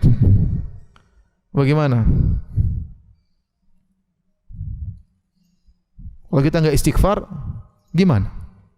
Istighfar, kalau ente salah segera astagfirullah, astagfirullah. Selalu menganggap dosa adalah suatu dosa, jangan pernah meremehkan. Kapan Anda meremehkan sudah? Kata para ulama, la saghirata ma'al israr. Tidak ada namanya dosa kecil kalau terus-terusan. Karena kita menganggap sepele, gibah, kita enggak pernah merasa itu dosa, kita ngomong sana ngomong sini tanpa terkendali. Tatkala kita melihat sesuatu yang haram tidak kita anggap satu dosa, tidak terkendali, artinya kita ngelihat apa saja biasa. Ya. Mulai bertahap dari ngelihat mungkin paha wanita biasa, kemudian akhirnya melihat buah dadanya biasa, akhirnya telanjang pun jadi biasa dilihat. Hal yang biasa karena sudah biasa. Hati kita sudah hitam. Oleh karena jangan pernah menganggap suatu yang dosa dianggap biasa. Pokoknya kita berdosa, astagfirullah, astagfirullah. Nabi yang suruh, Allah yang suruh. Fastaqimu ilaihi wastaghfiruh. Istiqomahlah dan istighfar. Karena itu solusi satu-satunya agar kita bisa tetap istiqomah. Kalau kita jalan melenceng, astagfirullah, kembali lagi. Kita melenceng, Rabbi ghfirli wa tub ilaihi, kembali lagi. Seperti itu. Jangan pernah bosan untuk beristighfar, jangan pernah bosan untuk bertobat kepada Allah Subhanahu wa taala. Nabi SAW bersabda, istaqimu wa lan tuhsuh. Istiqomah kalian tidak bakalan mampu, dan itu benar. Benar, sungguh sabda Nabi, istiqomahlah kalian tidak bakalan mampu. Namun bukan berarti kemudian kita biarkan diri kita bergelimang dengan maksiat. Kapan kita bermaksiat, segera bertobat kepada Allah Subhanahu wa taala. Kalau antum hati lagi gelisah, datang ke pengajian, ketemu dengan orang soleh, telepon kawan, datang ke rumahnya ngobrol untuk menghilangkan gundah gulana hati. Dulu Ibnu Qayyim rahimahullahu taala, beliau berkata, kalau saya mengalami kesedihan, ada hati enggak enak, saya pergi ke Ibnu Taimiyah rahimahullahu taala mendengarkan ceramahnya. Maka begitu mendengar ceramahnya, hilang semuanya. Saya dulu waktu di Madinah seperti itu. Hati lagi gelisah, lagi enggak enak, saya hadir di pengajian guru-guru saya. Pergi ke Masjid Nabawi, duduk di pengajian Syekh, hilang semua yang buat kegelisahan hati. Ya, karena majelis ilmu itu majelis berkah. Malaikat datang berkumpul, ya. Didoakan oleh malaikat, dipuji oleh Allah Subhanahu wa taala. Kapan hati kita lagi hitam, lagi kelabu karena kemaksiatan, segera kita bertobat dan mencari tempat-tempat pengajian agar bisa bersinar kembali. Tapi yang terakhir saya sebutkan tentang hal-hal yang membuat orang terjauhkan dari istiqamah. Ya.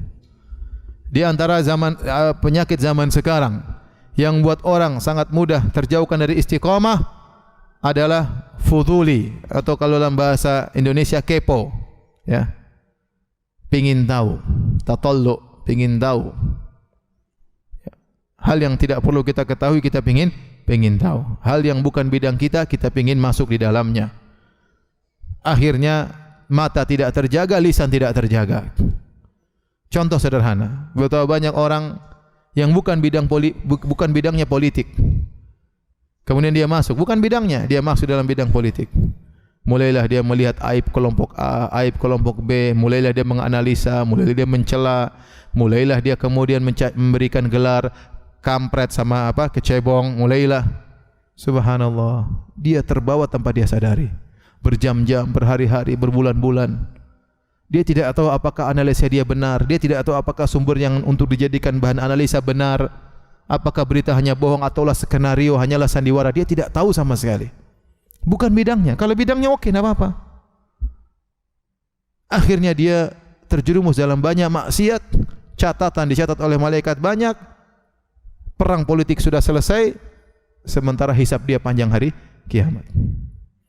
Contoh sederhana, kepo, ingin tahu, menjerumuskan seorang terjerumus dalam dosa-dosa, baik dosa lisan maupun dosa mata. Ingin tahu, ngelihat ada berita seorang wanita, misalnya saya lihat di lihat di berita, lagi buka Google, berita ini tersebar klip porno dia buat, kemudian tersebar di dunia maya, dipanggil polisi. Ya sudah, ente jangan klik. Pengen tahu, lihat siapa sih, cantik enggak sih, ngelihat videonya mana sih, cari lagi. Ya akhi, subhanallah, kepo yang tidak bermanfaat bikin ente terjerumus dalam kubangan maksiat. Saya bacakan satu hadis dari Nawas bin Sam'an Al-Ansari dalam satu hadis yang diriwayatkan Imam Ahmad dengan sanad yang sahih. Ya. Dari Rasulullah SAW bersabda, ini tentang istiqamah penting. Dharaballahu mathalan siratan mustaqiman wa ala jambatay sirat surani. Kata Nabi SAW, sungguhnya Allah buat perumpamaan tentang suatu jalan yang lurus menuju surga, ya, jalan yang lurus. Wa ala jambatay sirat suran, dan di antara kanan dan kiri jalan tersebut ada pagar. Ada pagar. Fihima abwabun mufattahah, dan di pagar tersebut ya ada pintu-pintu yang terbuka. Wa alal abwabi suturun murkhah, dan setiap pintu-pintu yang terbuka tersebut ada kordennya yang terjulur ke bawah yang menutup pintu-pintu tersebut. Wa ala babi sirati da'in, dan di awal pintu sirat kalau kita masuk jalan tersebut ada penyeru yang berkata, ayyuhan nas udkhulus sirata jami'an, wahai manusia sekalian, masuklah dalam jalan tersebut seluruhnya kalian, masuklah. Wala tata'arraju, dan jangan kalian mau lihat-lihat, jangan menyimpang kanan kiri, jangan pingin tahu. Jalan terus, jalan lurus. Wada'in yad'u min fawqi sirat, dan ternyata ada juga penyeru dari dalam jembatan tersebut, menyeru mengingatkan. Kata Nabi SAW, fa idza arada yaftahu syai'an min tilkal abwab qala waihaka la taftahu. Begitu dia jalan masuk di dalam, dia sudah meninggalkan penyeru yang pertama, dia masuk di jalan tersebut, rupanya khorden tersebut bergoyang-goyang. Dia ingin tahu, kepo ini masalahnya. Dia ingin buka, dan begitu mudah untuk membuka, namanya khorden. Apakah perlu usaha pakai kunci Inggris? Enggak kan? Tinggal kling. Kalau bahasa kita tinggal klik, selesai. Ya kecuali kalau diblokir, harus usaha. Artinya Rasulullah menggambarkan tentang begitu mudahnya seorang terjerumus dalam kemaksiatan. Menggambarkan pintu maksiat hanya dihalangi oleh suturun murkhah, yaitu hanya kain, sebuah kain khorden. Begitu dia jalan, dia ingin tahu, maka ada penyuruh di tengah jembatan berkata, waihaka la taftahu, jangan kau buka itu pintu, jangan kau buka khorden. Fa innaka in taftahu talijhu, karena kalau kau buka kau pasti masuk. Kalau kau buka kau pasti Masuk. Tidak ada kemungkinan lain. Lihat-lihat. Enggak, ente buka pasti masuk. Ya. Bismillah. Enggak ada, klik udah kebuka.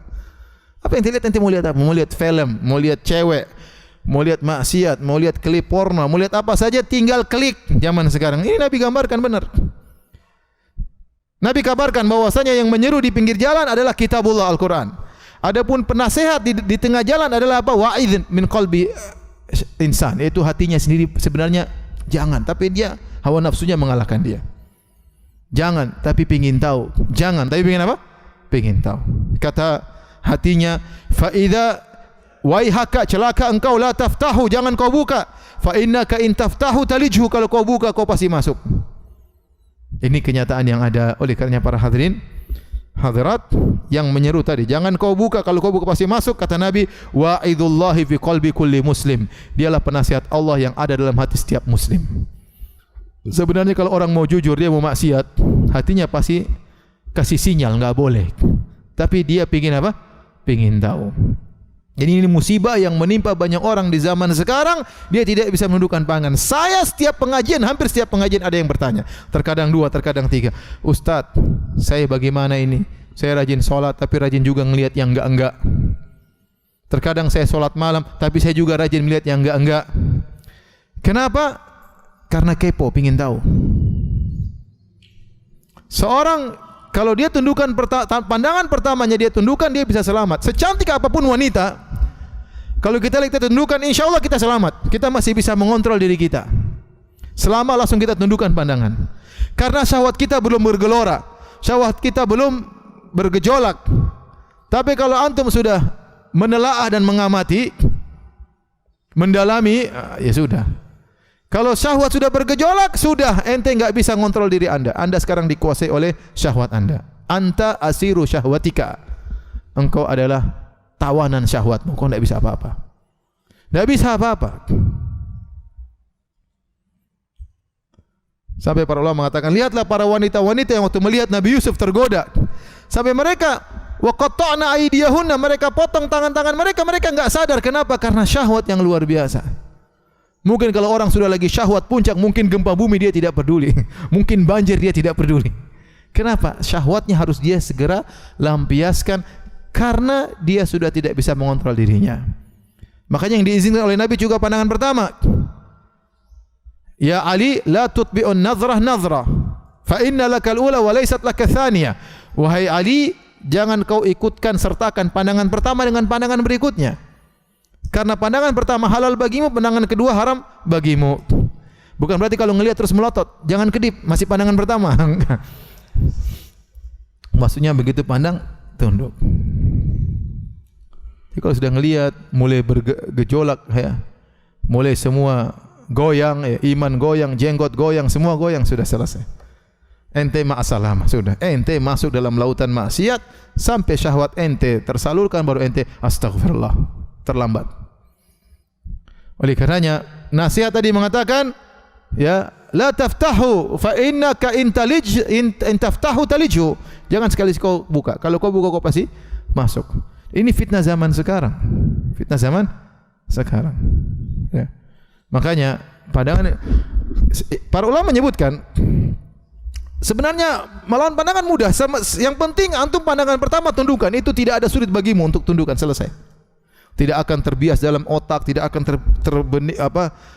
tergambarkan di hati, diingat-ingat terus, enggak. Yang penting pandangan pertama langsung apa? Tunduk. Cantiknya luar biasa. Sudah selesai. 3 hari hilang, ya. Tapi kalau Masya Allah. Foto lagi, waduh, murojaah di rumah, selesai ente. Selesai. Ente lemah ya akhi, ente lemah. Kita laki-laki ini lemah terhadap wanita. Ya. Kata Nabi SAW, ya, ma taraktu ba'di fitnatan adharra 'ala ar-rijal minan nisa. Tidak pernah aku tinggalkan fitnah yang lebih berbahaya bagi laki-laki seperti fitnah wanita. Kalau ente tidak terfitnah dengan wanita, ente bukan laki-laki, paham? Oleh karenanya jangan main-main dengan masalah pandangan. Di antara hal yang buat seorang tidak istiqomah tadi apa? Kepo. Kepo ini bahaya, ya. Kepo atau kepo? P-nya double atau satu? Satu aja. Kepo, ya. Hati-hati. Kalau bahasa Arab dulu fuduli. pingin tahu. Kalau zaman dulu para ulama mengatakan kalau masuk rumah orang jangan lihat atas bawah. Lihat dulu suruh. Ini bikin maksiat nanti. Waduh cewek situ. Siapa suruh ente lihat di atas? Ente masuk dalam aja. Sama kita lihat rumah orang juga jangan. Lewat aja, ente jalan ke depan, jangan lihat-lihat rumah orang kanan kiri, itu namanya fuduli, enggak boleh. Lihat ada orang sapu depan rumah ternyata terbuka auratnya. Ya ente salah sendiri, kenapa lihat kanan kiri? Ente jalan ke depan aja, lihat ke depan, jangan kepo. Jangan kepo pendengaran. Orang lagi ngobrol, ngobrol apa sih? Nimbrung dong. Jangan sudah. Aduh, kalau zaman dahulu mau kepo harus begitu. Zaman sekarang di rumah aja kepo semua ya. Sudah, tangan kita yang kepo. Cret, scroll atas, scroll bawah, klik sana, klik sini. Dunia sudah semua di tangan kita.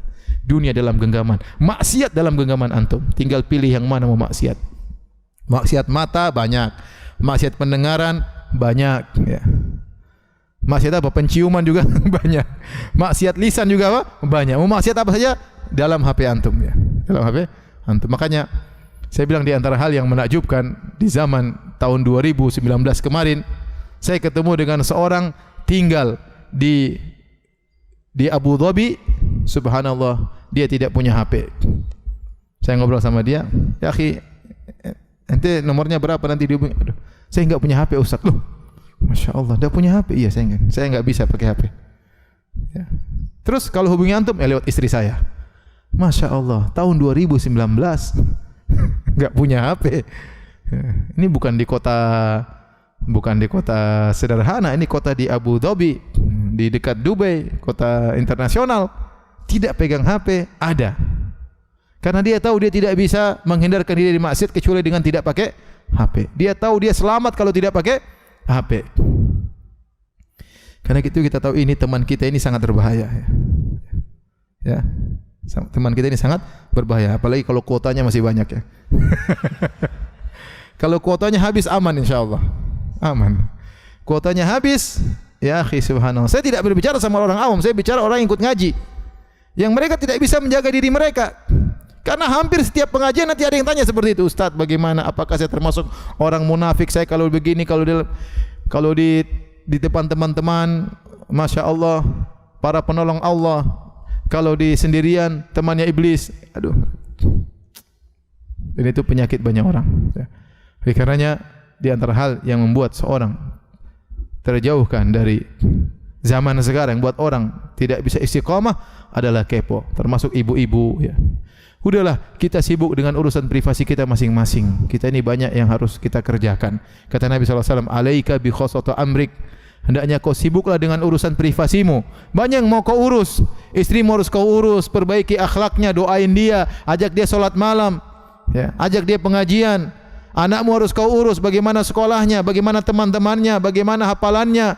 Kerjaanmu harus kau urus, utang itu lunasi, jangan kepo-kepo. Utang aja belum lunas ya. Masih banyak mau kita kerjakan. Ente sendiri, berapa banyak hafalan Quran ente? Juz amannya enggak hafal-hafal dari dulu. Terus mau sibuk urusan sana, urusan sini, urusan sana, urusan sini yang bukan urusan kita. Sejak sekarang kita harus mengambil qaror, keputusan. Saya harus rubah cara hidup saya. Saya tidak mau seperti ini lagi. Harus nekat, berjuang, bertakwa kepada Allah, menangis, minta kepada Allah, "Ya Allah, saya sampai begini terus-terusan sampai saya mati. Waktu saya habis berjam-jam tiap hari dari HP. Quran tidak saya baca. Silaturahmi kepada orang tua kurang, perhatian sama anak kurang. Urusan HP, kepo sana, kepo sini. Anak-anak nangis, nih pegang HP. Anak suruh main HP, kita main HP, Masya Allah. Syukran Abi, udah main game di ujung situ." Bapak yang soleh ngajari anak seperti itu. Anak saya tenang di rumah, Masya Allah. Tenang main HP sendiri di ujung sana. Oleh karena para hadirin hadirat Allah Subhanahu wa taala, hati-hati ya, hidup kita tidak lama ya. Kemudian ada klip tersebar, Masya Allah, seorang syekh ceramah, kemudian dia meninggal mengucapkan apa? La ilaha illallah. Luar biasa itu. Kita pingin seperti itu. Saya punya teman dulu kepala polisi di Masjid Nabawi. Dia mengatakan, "Ini Firanda saya lihat waktu lagi ramai, saya pergi ke Raudhah, ada orang meninggal dalam kondisi sujud. lelaki Indonesia, bayangkan, meninggal dalam kondisi apa? Sujud. Itu yang kita cita-citakan. Nah, kalau kita nggak bisa ke situ kecuali kita istiqomah. Kalau kita sejak awal cuek dengan maksiat, ngobrol tidak pernah kita perhatikan, lisan tidak pernah kita jaga, mata tidak pernah kita perhatikan, nggak tahu kita matinya kayak apa. Kecuali Allah sayang sama kita, rahmati kita, ampuni kita. Kita nggak tahu. Ya. Saya punya guru juga, sempat tersebar juga di klip waktu saya, itu orang sering saya terjemahkan waktu di Mekah. Ya. Syekh Al-Qurashi, ya. Orang Quraisy, ya. Tinggal di Mekah, tersebar klip dia habis sholat asar jadi imam, kemudian dia balik zikir istighfar, meninggal dunia. Masya Allah. Susah orang begitu kecuali dia memang apa? Istiqomah, ya. Oleh karena para hadirin hadirat Allah Subhanahu wa taala, ini saja sedikit yang mau saya sampaikan pada kesempatan kali ini, ya. Masing-masing kita berjuang, masing-masing kita berjihad. Kata Ibnu Taimiyah tadi, a'zamu karamah luzumul istiqamah. Sebaik-baik karamah adalah seorang bisa istiqamah, ya. Istiqamah ente salat berjamaah, istiqamah ente salat subuh di masjid, istiqamah ente salat duha, istiqamah Anda salat malam, istiqamah bersedekah, istiqamah telepon orang tua, berbakti kepada orang tua, istiqamah membantu kakak dan adik, silaturahmi, istiqamah dalam dakwah, punya sumbangsi dalam dakwah. Sudah isi kehidupan gitu, tunggu kematian datang, itu aja sudah. Kalau ente sudah punya style hidup, pertahankan. Saya punya style hidup begini. Senin saya ngapain, pagi saya olahraga, ini saya kemudian kerja, besok mengunjungi orang tua, ini urus anak-anak. Sudah, pertahankan style hidup itu. Kalau bisa ditingkatkan stylenya, tingkatkan. Ya, kita nggak tahu waktu demi waktu ini kalau kita buang-buang, kita menyesal nanti pada hari kiamat kelak. Demikian wallahu taala alam bisawab. Kalau ada yang bertanya saya persilahkan.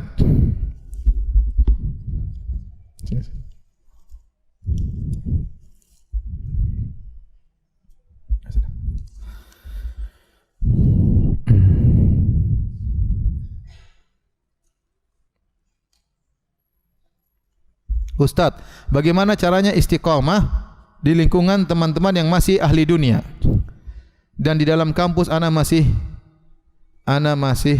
di kampus ana masih minimnya sunnah dan dosen agama ana belum kenal sunnah. Apakah ana harus mengambil ilmunya atau hanya sekedar untuk mendengarkan saja?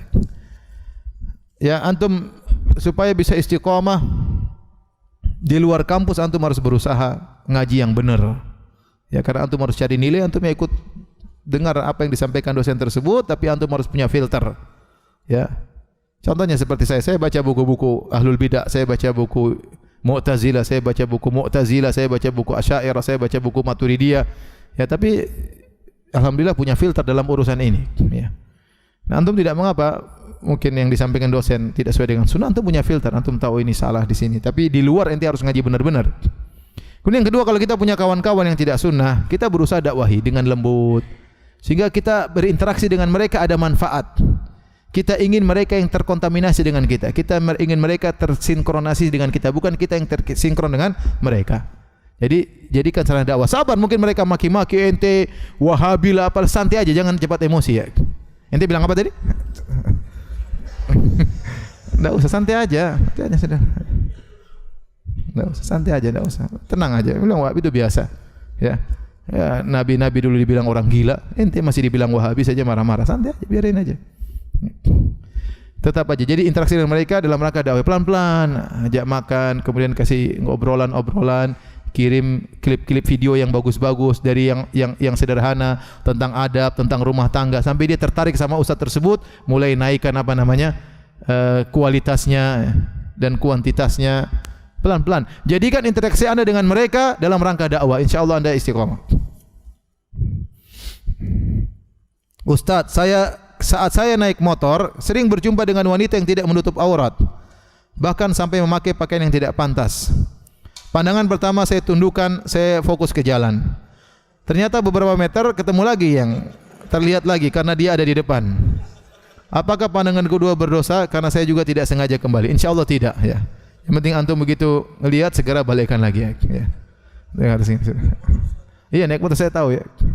Lihat ke bawah nabrak, ke atas nabrak, sudah. Ente dibuat remang-remang.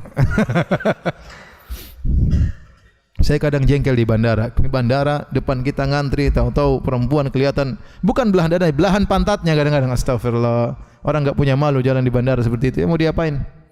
Balik kanan kiri istri tidak ada lagi. Jadi ya, udahlah. Saya sekarang mau ceramah, mau ceramah di Eropa. Ya sudah, maksiat toh isinya. Naik pesawat sudah maksiat. Padahal berangkat sama istri ya. Turun di bandara lihat, oh bidadari Eropa di sana sini, mau dia apa? Tundukan pandangan nggak mungkin, nabrak ya. Istighfar lah ya. Niatnya isi pengajian, sebelum ujian apa? Maksiat. Semoga Allah mengampuni saya ya. Kalau tidak didatangi terus telepon terus, Ustaz kapan datang ditelepon Ustaz, aduh datang begitu nasibnya. Ya mau diapain?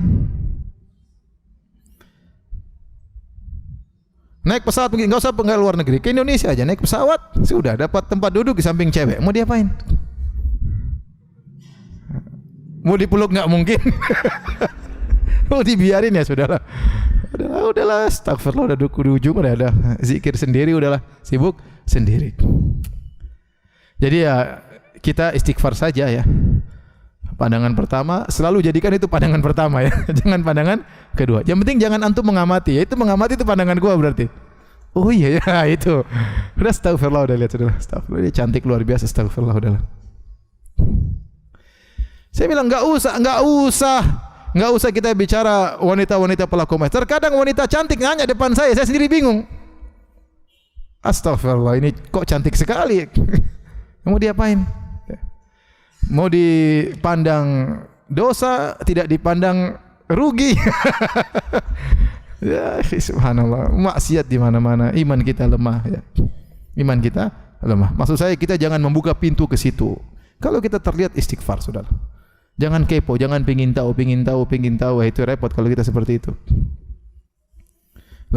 Lagi pengamatan, tahu-tahu jantungan, kan repot situ. Lagi ngamati nih, lagi perhatian.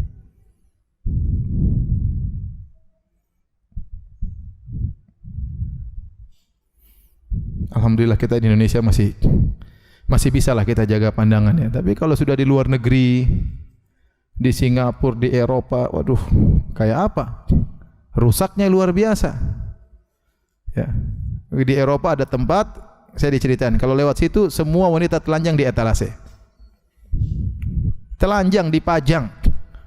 Dia tinggal screen touch screen. Tet. Maksiatnya kayak apa?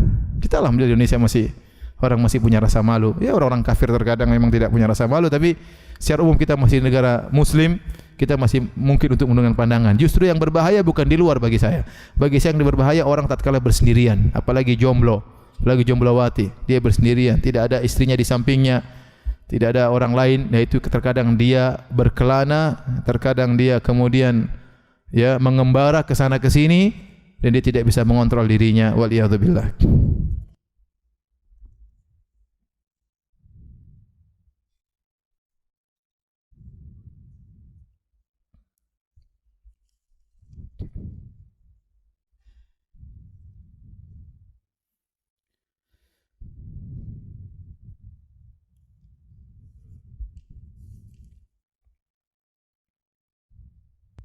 Ustaz, jika ada seorang ikhwan ingin mengkhidbah seorang akhwat, soal ilmu ikhwan insyaallah cukup, tapi soal adab ikhwan tersebut buruk, apakah seorang akhwat harus menerima atau menolak? Kalau saya sarankan, kalau kita ketahui adabnya buruk, mending enggak usah. Justru kita dalam kehidupan rumah tangga itu adab lebih utama dari sekedar hanya berilmu. Ya, perlakuan seorang lelaki terhadap wanita, kalau dia tidak beradab, meskipun ilmunya setinggi langit, hanya mendatangkan penderitaan. Tapi saya katakan istikharah, ya istikharah. Itu kalau kita tahu adabnya buruk, bukan hanya sekedar informasi yang salah. Mungkin ada yang tidak suka kasih informasi yang salah. Tapi kalau kita benar-benar tahu orang ini adabnya buruk, entah sombong, entah angkuh, entah pelit, mending enggak usah. Jangan spekulasi. Cari tunggu yang lainnya. Ya, cari tunggu pengkhidbah yang lainnya.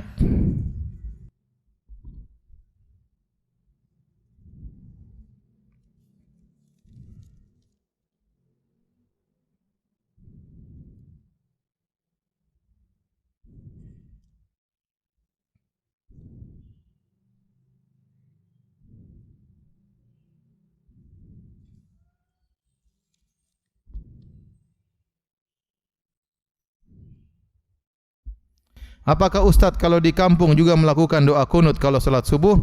Iya, karena saya makmum.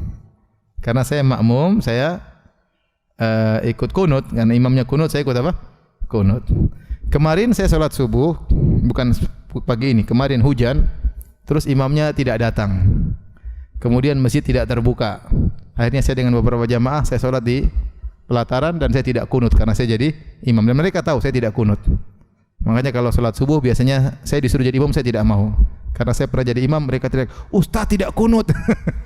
Udah. Ya mereka semua kawan-kawan tetangga-tetangga baik-baik. Cuma kita ada beda pendapat, enggak ada masalah. Tapi kalau salat duhur, salat asar saya bisa jadi imam. Untuk maghrib isya sering juga jadi imam. Tapi kalau kunut sudah subuh enggak lah. Karena bisa heboh ya udah. Dan itu pendapat mazhab Syafi'iyah, bahkan pendapat jumhur ulama.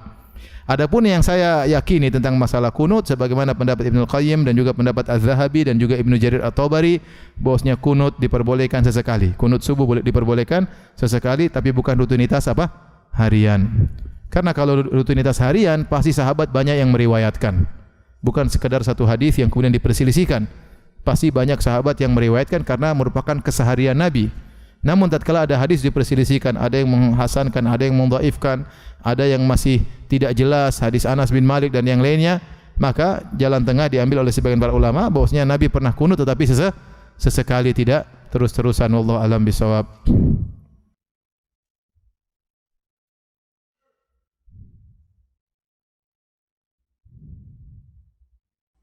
Ustaz, lebih baik mana apabila di hari yang sama ada kajian di masjid besar dengan ustaz yang ternama dan ada kajian rutin di masjid yang baru menerapkan sunnah yang mana jamaahnya belum banyak, mana yang lebih baik untuk menghadirinya? Lihat maslahat. Dari sisi maslahat, dari sisi kita ingin dakwah tersebar di kampung tersebut, kalau kita tidak meramaikan nanti masjid tersebut kosong, akhirnya dakwah terkadang terhenti, lebih baik kita di masjid tersebut ya. Ya ustaz yang terkenal tadi nonton aja di YouTube ya. Kemudian yang kedua, dari sisi misalnya ada kajian rutin di situ melanjutkan ilmu kita secara bertahap. Terus ini ada kajian sesekali, kita lihat apakah kita lebih perlu ini atau perlu itu. Mana yang kita perlu kita ikuti ya. Seperti itu. Jadi seorang menimbang maslahat ya. Nimbang maslahat yang ada di hadapan dia.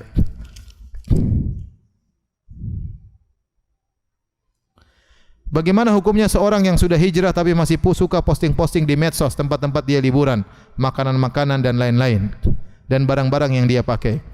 Ya kan baru hijrah, biasa. Harus kita nasihati pelan-pelan ya.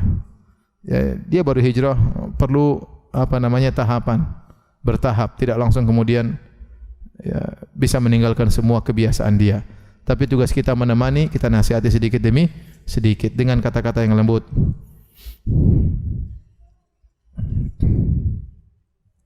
Ustaz, apa penyebab awal hidupnya soleh tapi menjelang kematian murtad? Ya, tadi Nabi mengatakan bisa jadi seorang di awalnya dia baik, kemudian di akhirnya ya melakukan keburukan, fayamalu bi amali ahlin nar fayadkhuluha. Dia melakukan perbuatan penduduk neraka, kemudian dia meninggal, akhirnya masuk neraka. Dalam riwayat kata Nabi sallallahu alaihi wasallam, ya, inna ahadakum la ya'malu bi amali ahlil jannah fima yabdulin nas. Seorang di awal hidupnya melakukan perbuatan penghuni surga, yaitu amal soleh menurut pandangan manusia, menunjukkan ada masalah dalam hatinya. Mungkin dia riya, mungkin dia ujub, mungkin dia sombong. Betapa banyak orang melakukan amal soleh tapi ada riyanya. Betapa banyak orang melakukan amal soleh namun apa? Ujub. Betapa banyak menuntut ilmu dia merasa sudah tinggi, ujub. Itu bisa membuat dia terjungkal di akhir hayatnya kalau dia tidak segera bertobat kepada Allah Subhanahu wa taala.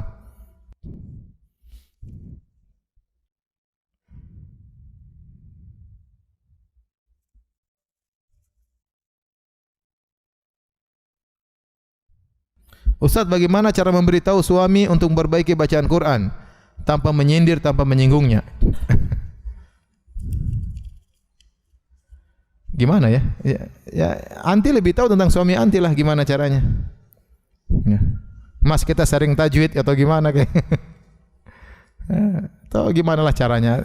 Anti lebih tahu. Saya tidak tahu bagaimana karakter suami anti. Tapi tidak apa-apa kasih nasihat. Mas, masya Allah. Dengan pujian terlebih dahulu. Lelaki itu ingin dihormati, perempuan ingin dipuji. Ya, saya ulangi, ini kaidah umum ya. Lelaki ingin dihormati, suami ingin dihormati, perempuan suka apa dipuji. Maka seorang wanita pandai-pandailah menghormati suaminya dan seorang suami pandai-pandailah memuji apa? Istrinya. Puji apanya? Rambutnya puji, hidungnya puji, apa saja dipuji, tidak ada masalah ya.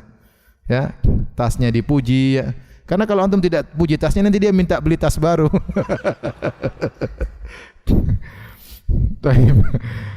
Jadi hormati suami, masya Allah mas, bacaannya begini. Tapi kayaknya huruf ini kok beda mas ya. Tidak kayak saya dengar-dengar di TV gitu. Jangan bilang saya sudah belajar mas belum, jangan. Gitu. Kok tidak seperti Syekh Sudes kalau baca. Yang lainnya sudah sama. Ya. Apalagi pas sholat duhur sama Syekh Sudes. Kalau sholat maghrib berubah mas. Ya enggak apa-apa, kita sebutkan aja sedikit ya. Gimana lah. Pokoknya suami itu hendaknya dia apa?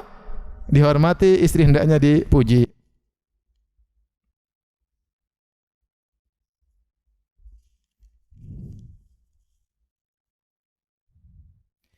Ustaz, saya mau bertanya bagaimana cara istiqomah tatkala sendirian di era medsos seperti sekarang ini, di mana banyak menggoda saat saya sendirian. Ya udah, ente kawin aja lah. Ente kawin biar ente digoda istri ya. Kalau ente tidak kawin, kurang kerjaan, ya akhirnya kepo tadi, lihat sana lihat sini, akhirnya tidak bisa mengontrol hawa nafsu, akhirnya terjerumus tanpa kita sadari. Ya, oleh karenanya sibukkan dengan yang bermanfaat.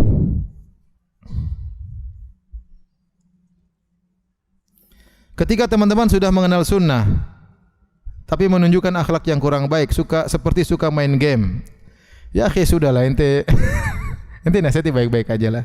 Ya, namanya orang tidak ada yang sempurna ya. Ya ada kekurangannya, bukan berarti bahan kita untuk mencelanya. Kita tegur baik-baik. Ente sudah ngaji jenggot panjang main game, enggak juga gitu kali. Santai aja. Main apa tuh gitu. Gimana caranya lah? Kata-kata baik itu, kata-kata yang lembut itu baik. Kata Nabi SAW, wal kalimatu thayyibatu shadaqah. Kata-kata yang baik itu sedekah. Ada orang yang kita kasar itu jarang, hukum asalnya enggak. Hukum asalnya dakwah itu dengan kelembutan. Terkadang orang depan saya tidak bisa, saya sudah pelan-pelan. Ya akhi, saya ketemu dengan orang, saya dakwahi dia. Dia ngerokok depan saya, ya saya biarin aja. Pelan-pelan. Contoh, ada orang punya pemikiran reinkarnasi. Orang Islam. Dia meyakini bisa rohnya bisa. Ini kan kekufuran. Tapi dia merokok depan saya. Apakah saya ngomong masalah rokoknya? Belum bicara reinkarnasi, bicara rokoknya dia udah kabur, paham? Ya udah kita santai-santai aja ya. Ustaz, maaf ya ngerokok ya. Ya, silakan. Ngobrol. Yang penting itu dulu hilang dulu apa namanya? Kekufurannya itu. Baru nanti kita bicara yang lain, ya. Jadi kadang-kadang teman kita baru hijrah, ya wajar dia masih main game, dia masih ini, dia mungkin masih nonton bioskop. Ya biarin pelan-pelan aja. Pelan-pelan aja. Yang penting kita terus, lama-lama imannya naik, ajak pengajian seperti itu. Telepon kawan. Assalamualaikum. Silakan masuk. Di mana kamu? Sudah, ente sudah tahu ada pengumuman masuk bioskop, ente enggak usah tanya. Ente di mana? Enggak usah, udah pura-pura enggak tahu aja. Gimana kabarnya? Ente malah bikin malu dia akhirnya enggak mau ketemu ente lagi. Udah enggak mau ketemu ente lagi, ente dakwahi gimana caranya? Paham? Ini tuh kejadian. Kita telepon orang itu tidak sadar diangkat, dia sedang di bioskop, ada pengumuman apa? Bioskop O21 apa? Silakan masuk apa gimana? Kita dengar, oh iya, lagi di bioskop ini. Ya udah kita enggak usah ente ternyata, ya enggak usah lah. Pelan-pelan aja, santai pelan-pelan. Ketemu lagi, yang penting ketemu ngobrol lama-lama, insyaallah nanti dia enggak betah sendiri.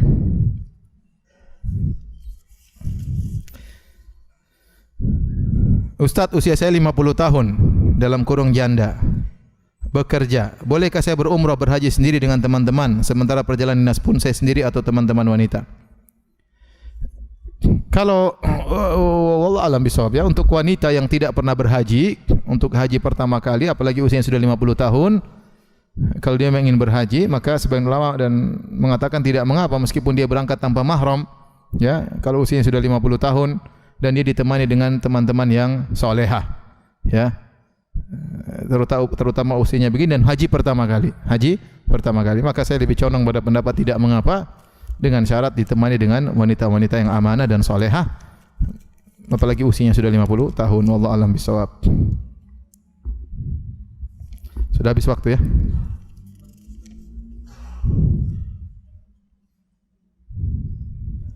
Bagaimana istiqomahnya seorang istri di antara suami dan anak-anak yang belum istiqomah dalam menjalankan sunnah? Tadi, jadikan suami kita, anak-anak kita sebagai lahan dakwah kita. Tidak semua orang, jangan antum pandang semua ustaz kemudian istrinya solehah, belum tentu. Nabi Nuh alaihissalam istrinya tidak soleh, anaknya pun kafir. Ya. Maksud saya, kita dari awal kan bukan sejak ngaji dari awal, kemungkinan perempuan dulu ngaji atau suami dulu ngaji. Jadikan pasangan kita ini sebagai sarana dakwah, sabar hadapi dia. Pelan-pelan, nasihati pelan-pelan, sedikit demi sedikit, sabar. Jangan langsung, waduh, saya beda dengan suami saya, minta cerai. Wah, ini gimana? Ente ngaji bukan untuk minta cerai sama suami. Ente suami ngaji bukan untuk menceraikan istri ente. Ya, masih ingat masa-masa lalu saling mencintai, saling berkorban. Apakah semua dilupakan begitu saja? Enggak lah. Ya, justru tatkala kita tahu pasangan kita belum nyunnah, belum kenal sunnah, saatnya kita pelan-pelan menasihati dia, pelan-pelan dengan kata-kata yang lembut dan yang lainnya.